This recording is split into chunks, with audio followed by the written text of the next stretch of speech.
बिस्मिल्लाहिर्रहमानिर्रहीम। जी dear student, आज हम डिस्कस करने जा रहे हैं कि क्वाड्रेंट्स और क्वाड्रेंटल एंगल क्या होते हैं, कि रुब्बे और रुब्बा ज़ाविये क्या होते हैं।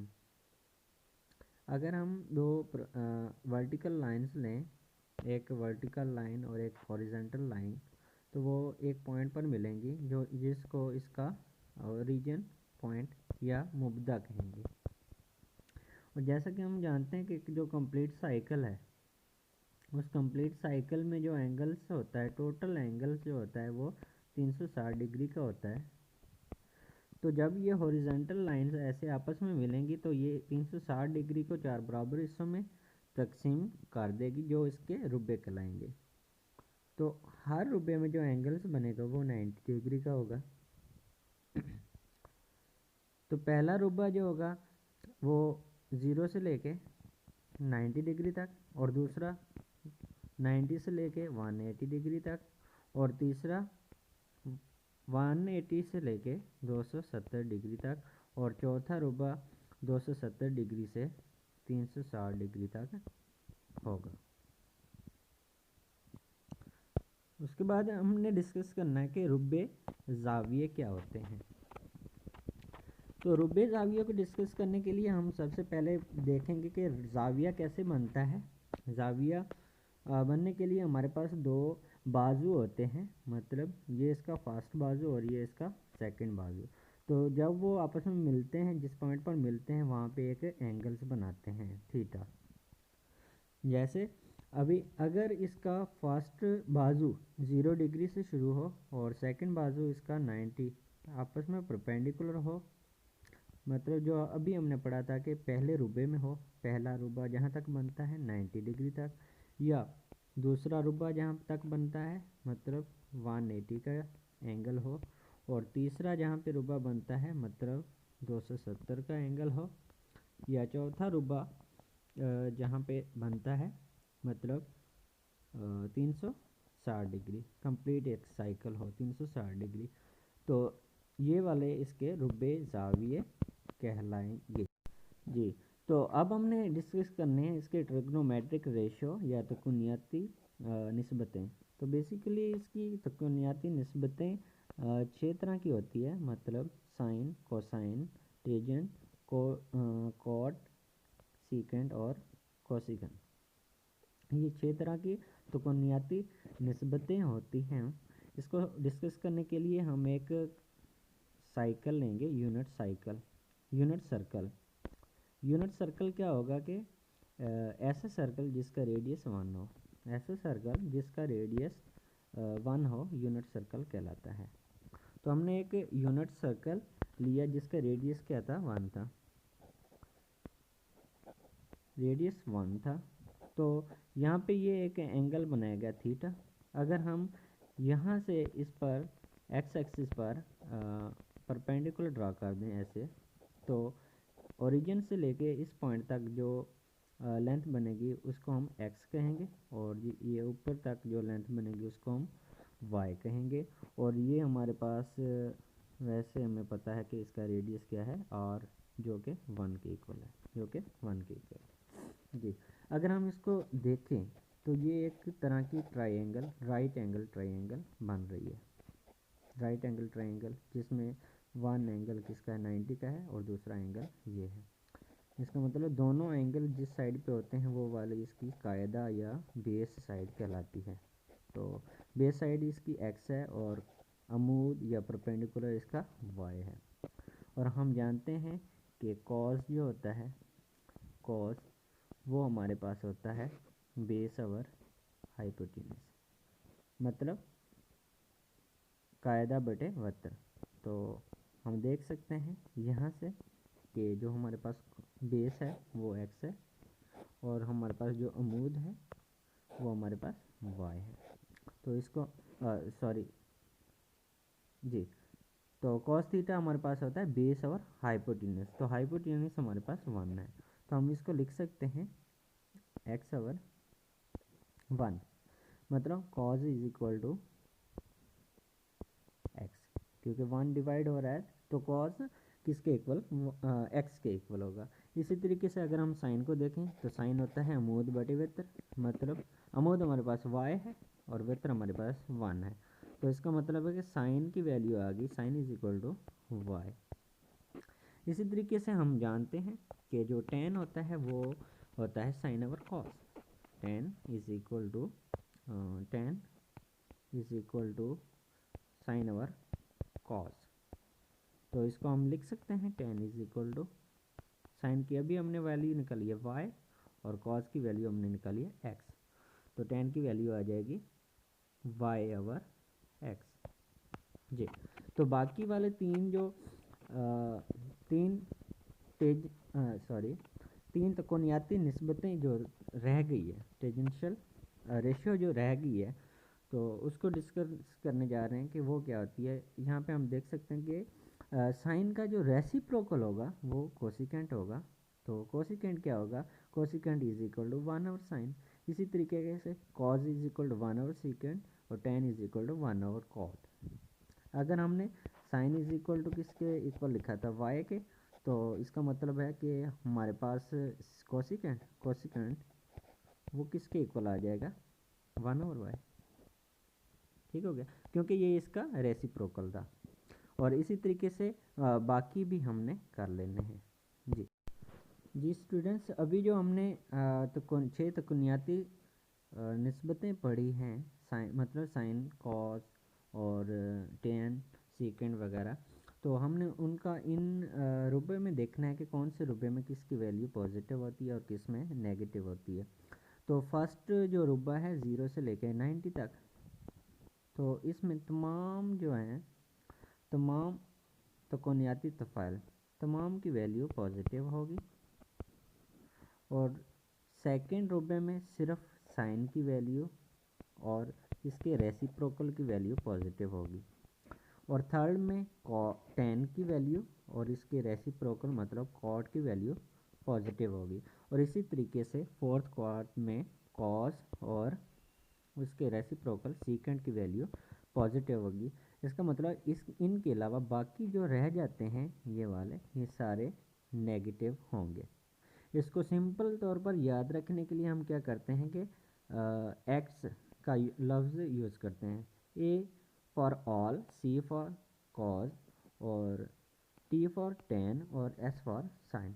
मतलब इसको एक सिंपल वे से याद रखने के लिए हम एक्स यूज़ करते हैं। और इसको याद रखने के लिए कैसे, जैसे घड़ी होती है ना, उस तरीके से हमने याद रखना है कि एक क्लॉकवाइज डायरेक्शन में। मतलब इधर से ए फर्स्ट क्वाड, उसके बाद हमने फोर्थ क्वाड पे आ जाना है जहाँ पे किसकी वैल्यू पॉजिटिव है, कॉस की, और फिर हमने सेकंड पे आ जाना है टी, और उसके बाद हमने जिसके थर्ड के बाद हमने सेकंड पे आ जाना है जहाँ पे साइन की वैल्यू पॉजिटिव होती है जी। तो इसको इस तरीके से हमने याद रखना है जी। डियर स्टूडेंट, अभी हमने देखा है ना कि कौन सा एंगल जो है ना, कहाँ पे पॉजिटिव साइन की वैल्यू या कॉस की वैल्यू होती है। तो उसको प्रैक्टिस करने के लिए हम इसको डिस्कस कर लेते हैं। एक्सरसाइज हमारे पास 7.3 है, तो इसको डिस्कस करते हैं। इसका पहला क्वेश्चन है कि साइन जो है ना, आपने क्या करना है कि जाविया किस रुबा में होगा। मतलब हमने क्वाड बताना है कि कौन से क्वाड में ये वाला एंगल होगा। और हमने अभी देखा है कि एक्स यूज़ किया कि A for all, C for cos and T for tan और एस फॉर साइन। मतलब हमने इन एंगल्स को देखना है और इधर देखना है कि एंगल कौन से रुबे में बन रहा है। तो पहला हम पार्ट देखते हैं, साइन पॉजिटिव है और टेन नेगेटिव है। हम देख सकते हैं ये हमारे पास सेकंड क्वाड, सिर्फ इसमें ही साइन पॉजिटिव होता है और बाकी टेन नेगेटिव होता है। तो इसका मतलब है कि ये सेकंड क्वाड में एंगल होगा। उसके बाद हम दूसरे क्वेश्चन पे चलें, तो कॉज नेगेटिव और साइन नेगेटिव, हमें पता है कि इसमें तमाम पॉजिटिव होते हैं, इसमें कॉज पॉजिटिव होता है, इसमें साइन पॉजिटिव होता है। जो रह गया है वो टेन वाला है। इसका मतलब जो थर्ड क्वाड है उसमें इसकी वैल्यू, मतलब ये वाला एंगल इधर बनेगा। उसके बाद हम थर्ड क्वेश्चन पे चलते हैं कि सीकेंड पॉजिटिव और साइन क्या है, नेगेटिव। सीकेंड क्या होता है, कॉस का अपोजिट, मतलब ये फोर्थ क्वाड में होगा। उसके बाद कॉज नेगेटिव है और टेन भी नेगेटिव है, तो हम देख सकते हैं कि कॉज और टेन दोनों नेगेटिव साइन वाले में होते हैं, इसका मतलब ये सेकंड क्वाड में होगा। उसके बाद हम देखते हैं कि कोसिकेंट पॉजिटिव है और कॉस पॉजिटिव है। मतलब कोसिकेंट क्या होता है, साइन का अपोजिट रेसिप्रोकल और कॉज। इसका मतलब ये दोनों सिचुएशन सिर्फ फर्स्ट क्वाड में ही हो सकती है जिसमें तमाम पॉजिटिव है, तो इसका मतलब ये वाला एंगल फर्स्ट क्वाड में होगा। और लास्ट वाला क्वेश्चन है कि साइन नेगेटिव है और सीकेंड नेगेटिव है। साइन और सीकेंड दोनों नेगेटिव सिर्फ टेन वाले में होंगे, इसका मतलब थर्ड क्वाड में लाई करेगा ये वाला एंगल। जी डियर स्टूडेंट, अब हमने देखना है कि ये वाले जो क्वेश्चंस हैं हमारे पास, ये वाले क्वेश्चंस जो हैं इसमें एंगल के साथ माइनस उसने दिया हुआ है और यहाँ पे वो उसने खाली जगह छोड़ी हुई है और वो पूछ रहा है कि यहाँ पे माइनस आएगा या प्लस आएगा। तो इसको डिस्कस करने के लिए हम एंगल्स को ड्रा करेंगे और फिर देखेंगे कि ये कौन से क्वाड में बन रहे हैं। तो उसके लिए हम क्या करते हैं कि हमारे पास सबसे पहले कि कॉस -150, तो -150 इसका मतलब इस साइड से हमने एंगल शुरू करना है और यहाँ तक 180 होगा और यहाँ तक 90 होगा माइनस में, और ये भी माइनस में। इसका मतलब ये वाला हमारा एंगल इधर बनेगा। और हम देख सकते हैं कि यहाँ पे जो कॉस की वैल्यू क्या होती है, नेगेटिव होती है, इसका मतलब यहाँ पे नेगेटिव का साइन आएगा फर्स्ट। उसके बाद दूसरा हम देखें तो क्या है कि साइन -310, तो -310 इधर होगा, इसका मतलब यहाँ पे एंगल बनेगा और यहाँ पे -310 का बनेगा। और ये क्वाड हम जानते हैं कि ये फर्स्ट क्वाड है और फर्स्ट क्वाड में ऑल पॉजिटिव होते हैं, इसका मतलब ये इसकी वैल्यू क्या आएगी, पॉजिटिव आएगी जी। उसके बाद हम फोर्थ पे आप बाकी वाले क्वेश्चन आपने करने हैं। तो कॉट -45 है, कॉट -45, इसका मतलब -45 इस साइड पे जाना है, तो -45 इधर कहीं पे होगा। और हम जानते हैं कि यहाँ पे टेन की वैल्यू और कॉट की वैल्यू नेगेटिव होती है, तो इसका मतलब यहाँ पे हमारे पास नेगेटिव आएगा। इसी तरीके से स्टूडेंट आपने प्रैक्टिस कर लेनी है और बाकी वाले क्वेश्चन खुद से सॉल्व करने हैं जी। तो इसका 7 क्वेश्चन हमारे पास और 8 क्वेश्चन हम करने जा रहे हैं, इसकी इसी तरीके से 9 और 10 क्वेश्चन ये भी आपने करने हैं। तो क्या है कि कॉज हमारे पास क्वेश्चन है कि कॉज -2/3 है और जाविया जो है थीटा का अख्तामी वज़ू दूसरे रुबे में। तो हमने दूसरे रुबे का ख्याल रखना है कि हमने देखना है कि उसमें जिसकी वैल्यू पॉजिटिव होगी सिर्फ उसके साथ पॉजिटिव लगेंगे और बाकी के साथ क्या लिखेंगे, नेगेटिव। इस क्वेश्चन को करने के लिए और हमारे पास जो फार्मूला है कि r² = x² + y², ये क्या है, बेसिकली हमारे पास पाइथागोरस थ्योरम है कि वेक्टर का स्क्वायर = बेस का स्क्वायर प्लस हाइपोटेन्यूज वेक्टर का स्क्वायर = कायदा के स्क्वायर जमा अमूद का स्क्वायर जी। जी तो क्वेश्चन नंबर 7 को डिस्कस कर रहे हैं। इसका मतलब कॉस जो हमारे पास है -2/3 है, इसका मतलब कॉस अगर हमारे पास है तो सीकेंड तो हम कर सकते हैं, इसी का रेसिप्रोकल अगर हम ले लें वो क्या होगा, -3/2। तो ये हमारे पास दो तो कोनियाती निस्बतें तो आ गई, बाकी वाली साइन कोसिकेंट और टेन वाली रहेगी। तो उसको सॉल्व करने के लिए हम क्या करेंगे कि टेन कॉस के साथ कॉस थीटा = दिया हुआ है -2/3। तो हम जानते हैं कि कॉस होता क्या है, कॉस =